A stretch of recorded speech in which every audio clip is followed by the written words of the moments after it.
नरेंद्र तोमर जी LLB हैं, कभी वकालत करी है? मैं आपके प्लेटफॉर्म के माध्यम से उन्हें चैलेंज करता हूं कि 1 to 1 आमने सामने 15 मिनट के अंदर मैं उनको इन कानूनों में क्या क्या काला है सब राष्ट्र के सामने समझा दूंगा। मुझे उनकी बौद्धिक क्षमता के ऊपर शक है, उनके चरित्र पे शक है। उस आदमी के अंदर सच बोलने की हिम्मत नहीं है, रीढ़ की हड्डी विहीन केंचुआ है। तो आप चर्चा में क्यों नहीं जाते फिर? कहीं से इनवाइट करवा दीजिए। मीटिंग इनवाइट तो ये करेंगे ना, नहीं, इस वाली किसान नेता वाली में इनसे तो निपटने के लिए यही बहुत है सरकार। वहाँ बहुत सारे आते हैं, एक गोयल साहब आते हैं ना, वहाँ काला क्या, ये भी सब बता रहे हैं जो सुन के राजी नहीं है, जो सुन के राजी नहीं है, जो सुन के राजी नहीं है वो सुन रहे हैं क्या? वो रोज हर बार एक बात बता देते हैं, अच्छा ये कमी मान ली, ये कमी मान ली, इसे ऐसे कर लेंगे, इसे ऐसे कर लेंगे, इसे ऐसे कर लेंगे। अपनी नीयत का इलाज कर लो गुरु, तुम्हारी नीयत काली है। ऐसा कैसे हो गया कि कानून के ऊपर बहस होने से पहले कंपनी बन गई? ऐसा कैसे हो गया कि सारे गोदाम बन गए? ऐसा कैसे हो गया कि 1 लाख करोड़ रुपए का इन्वेस्टमेंट हो गया सेठ का और उसके बाद कानून आ रहा है? तुम्हारी नीयत काली है। सर ये तो अफवाह है क्या? अडानी अंबानी आज से खरीद रहे हैं क्या? क्या चीज? अडानी अंबानी 4 महीने पहले से खरीद रहे हैं, 1 साल पहले से खरीद रहे हैं क्या? उन्होंने गोदाम अभी से बनवाए। उनका कॉन्ट्रैक्ट 2007 से है FCI से। किस चीज का? गल्ले का, अनाज का। वो उनका स्पेस यूटिलाइज कर रहे हैं। FCI को डेड ऐसे ही किया जा रहा है जैसे BSNL को।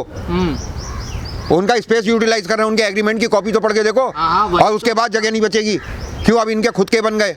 और 2007 की तो मैं बता दूं यार, तेल कितने दिन पहले था अंबानी साहब का? अनाज कितने दिन पहले तक इनका था? अब इनके पास वर्ल्ड वाइड जो ये पूंजीवाद के, जिस वक्त मैं और आप घर में कैद थे ना, तब हर घंटे कई 100 करोड़ रुपए का हर घंटे इजाफा हुआ है अंबानी की प्रॉपर्टी में। 90 करोड़ घंटा।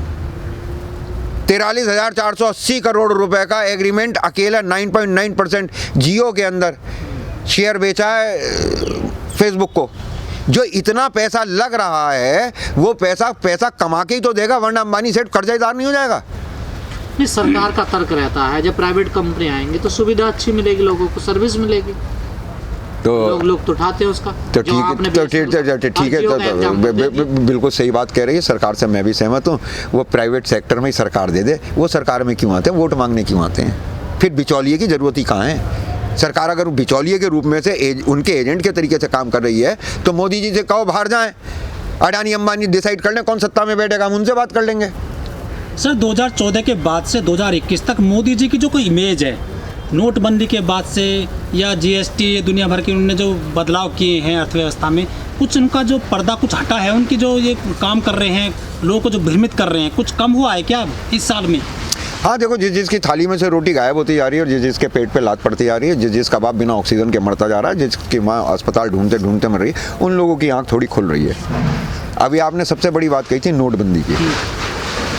आप लोग पढ़े लिखे लोग हैं।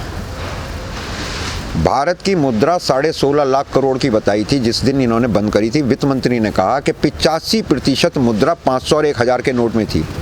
मैंने अपने अर्थशास्त्री दोस्त से, मैं तो वकालत करता हूँ हाई कोर्ट सुप्रीम कोर्ट में, मेरा एक साथी अर्थशास्त्री बन के पढ़ाता है BHU में, मैंने उससे पूछा मैंने मुद्रा क्या होती है? तो उसने कहा कि जैसे शरीर की नसों में खून दौड़ता है ठीक इसी तरीके से देश की रगों में मुद्रा दौड़ती है। तो मैंने उनसे पूछा कि मैंने इससे कम ज़्यादा, बोले नहीं, बिल्कुल सही एग्जाम्पल यही है। तो मैंने कहा अगर शरीर में से 85% खून एकदम निकाल लिया जाए तो क्या होगा?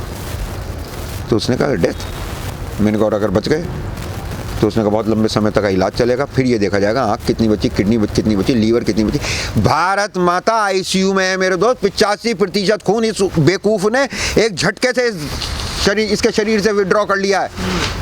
ये तो हमारे यहाँ सब डिग्रीधारी हैं। जो कहने वाले थे वो नौकरियां छोड़ छोड़ के चले गए रिजर्व बैंक की, विदेश जाके उन्होंने अपना वही पुराना काम पढ़ाने का अर्थशास्त्र शुरू कर दिया, क्योंकि वह यहाँ पे सुर में सुर नहीं मिला सकते।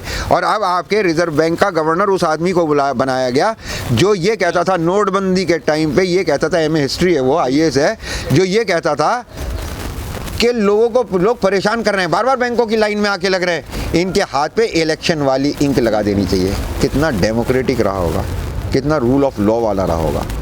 ऐसे लोग हैं खतरा। नहीं सर, इस देश की जनता से कहाँ गलती हुई है? और इन लोगों से जो आंदोलन कर रहे हैं बॉर्डर पर, नहीं, आंदोलन वाले तो कोई गलती नहीं कर रहे हैं। आंदोलन वाले तो जो कर रहे हैं ये इनका आंदोलन ठीक है, लेकिन अफसोस की बात यह है कि अभी यहाँ लड़ने वो आया है जो ज़मीन की, नस्ल की, फसल की बात कर रहा है। नहीं सर, सरकार तो इन्होंने चुनी थी ना इन लोगों ने ही। एक सेकंड, इन्होंने जो इसकी बात कर रहे हैं, लेकिन पब्लिक डिस्ट्रीब्यूशन सिस्टम से जब राशन गायब होगा और ये देश सिसक सिसक के मर रहा होगा, वो आदमी अब क्यों नहीं आ रहा इस आंदोलन में? वो महानगरों में बसने वाला, ई रिक्शा चलाने वाला, रोजाना की मजदूरी करने वाला, वो यहाँ कूड़ा बीनने वाले, ये रैक पिकर्स, ये क्यों नहीं उतर के आ रहे? आम आदमी क्यों नहीं आ रहा उतर के? ये आने कहाँ दे रहे हैं? किसे? कौन है? कहीं आने की ज़रूरत नहीं है। अगर आप अपने घर पे रह के ताली थाली पीट के कोरोना भगा सकते हैं, तो 26 तारीख को काला झंडा लगा के, 26 तारीख को 2 ओकेजन है, एक आंदोलन के 6 महीने पूरे हो रहे हैं और दूसरा इस पनौती के 7 साल। इस बार काला झंडा लटका के, पनौती कौन है? एक काला झंडा लटका के भारत माता को इस पनौती से मुक्ति की प्रार्थना कीजिएगा, शायद दुआ स्वीकार हो जाए। कौन है सर ये? यही आपके फिर नाम लेवाएंगे बेकार, मेरा मुंह कसेला सा हो जाता है। मोदी और शाह। आपने तो एक के नाम लिया ना। मोदी और शाह। अच्छा। नहीं सर, आपने कहा कि जो लोग हैं जो घरों में बैठे हैं वो काला झंडा लगाइए, वो आंदोलन में क्यों नहीं शामिल होते? तो ये भी तो देखो इस वक्त ये कहते हैं किसानों का आंदोलन है सिर्फ ये। नहीं, ऐसी बात तो नहीं है, ये तो आम आदमी की सबकी बात करते हैं। कहाँ इन्होंने कहा कि ये किसानों का भर का ये है? तो 28 तारीख के बाद से कर रहे हैं ना सबकी बात। तो ये आपको गलतफहमी है। बिना जन समर्थन के कोई भी आंदोलन इतने समय तक टिक नहीं सकता। अभी भी कई लोग आजान लठ लेकर किसानों की बात करो, दूसरे मुद्दे पे बात ही मत करो। देखिए, मैं किसानों की बात बता दूं आपको। इन किसानों को आप इनकी बौद्धिक क्षमता को देखते हुए, सर छोटू राम जो बहुत बड़े किसान नेता थे, उन्होंने सिर्फ 2 बात कही थी। उनकी पूरे राजनीतिक जीवन का सार सिर्फ 2 लाइन में है। क्या है भोले किसान, एक तो तू अपने दुश्मन को पहचान ले और दूसरा तू बोलना सीख ले। दुनिया के सबसे शानदार बोलने लिखने वाले, ड्राफ्ट करने वाले लोगों से, ऑर्गेनाइज सेक्टर, कॉरपोरेट सेक्टर से, हमारे किसानों का जो दिन भर खेत में मेहनत करता है, शाम को आके थका मांदा आके सोता है, उससे आप इस बौद्धिकता की भी उम्मीद करते हैं कि वो आपके सवालों के जवाब आपको बिल्कुल सटीक दे दे। आप ही लोग यहाँ से जाके ये कह देते हैं, उन्हें तो ये भी नहीं मालूम है कानूनों में काला क्या है। भाई, एक आदमी जो मेहनत कर रहा है, खेती कर रहा है, वो अपना काम पूरा कर रहा है। यहाँ जितनी भी ट्रॉलियाँ आई हैं, जितने भी किसान आए हैं, इन्होंने अपना करने का काम कर दिया। ये अपना घर बार छोड़ के यहाँ आ गए हैं। अब काम हम जैसों का बचा है। हमें यहाँ पे लंगर में रोटी भी मिल रही है, हमको यहाँ पे नहाने धोने की भी व्यवस्था है और हमारे पास कलम और शब्दों की ताकत भी है। संभाल ले सर, जब वो लोग हारे थके, उन्हें कुछ नहीं पता, तो मोर्चा फिर आप लोग संभाले ना, जो बौद्धिक लोग। देखिए, सब लोग आप तो पीछे हैं, बिल्कुल लाइन में सबसे पीछे। देखिए, अरे नहीं, ऐसी बात नहीं है। कुछ लोग ये भी कह रहे हैं कि आप काफ़ी लाइन में आगे हैं। हमारा आपका आज पहली बार साबका पड़ा है, बातचीत हुई है। आप इसको जब अपलोड करेंगे, फिर इसका रेस्पॉन्स देखेंगे, तब बातचीत होगी।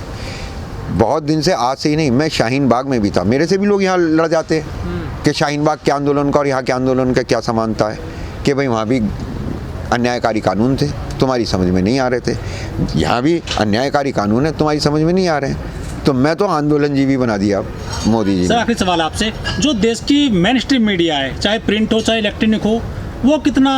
देखिए, मीडिया के बारे में जो कुछ आपने जस्टिस मार्कंडे काटजू का नाम सुना? हाँ, बिल्कुल। सुप्रीम कोर्ट के जज से रिटायर हुए, CJI कभी नहीं, चीफ जस्टिस कभी नहीं बने। अच्छा। तो वो उसके बाद प्रेस काउंसिल के चेयरमैन बना दिए गए।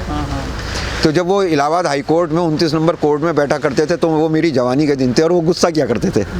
जब कोई नौजवान उनके सामने खड़ा हो जाता था, जैसे प्रक्रिया का ना पता हो, कानून का ना पता हो, तो कहते थे मुंह उठाया, LLB करी और सीधे हाई कोर्ट आ गए, सबको तहसील भेज दूंगा, बस 500 वकील यहाँ रहेंगे। वो ये कहते कहते सुप्रीम कोर्ट चले गए। जब वो प्रेस काउंसिल के चेयरमैन बन गए, तो एक दावत में उनसे मुलाकात हुई, तो उनसे पूछा कि अब आपकी तबीयत कैसी है? तो कहने लगे, भाई बहुत बुरी हालत है। कम से कम वहाँ LLB तो पढ़नी पड़ती है, चाहे नकल करके ही पास करनी पड़े। यहाँ तो हाथ में माइक और कंधे पे कैमरा, सब अंतर्यामी हो गए। तो वो जो है, जो वकीलों से परेशान थे, उन मार्कंडे काटजू ने पत्रकारों के सामने सरेंडर कर दिया और एक नई टर्म उछली, प्रेस्टिट्यूड। प्रोस्टिट्यूशन प्लस प्रेस मिला के प्रेस्टिट्यूड। अब इससे ज़्यादा क्लियर बताने वाला कोई नहीं है। ये मीडिया बिकाऊ है, ये राष्ट्रघाती है, राष्ट्र विरोधी है। और अगर कहीं मरने से एक दिन पहले भी रोहित सरदाना को इस बात का आभास हो जाता कि वो कितनी गंदगी यहाँ बो के जा रहा है, तो शायद वो ये सारे कर्म नहीं करता। यही बात अब अंजना ओम कश्यप को भी समझ लेनी चाहिए। कंट्री फर्स्ट, ये नश्वर संसार है, तुम्हें तो छोड़ के जाना ही जाना है। नहीं, ज़िंदगी सबको सिखा देती है। अच्छा। ज़िंदगी सबको सिखा देती है, मरने से पहले सबको अकल आ जाती है। बस हम तो ये चाहते हैं कि मोदी जी को थोड़ा पहले आ जाए, झोला उठाएं और जाएं।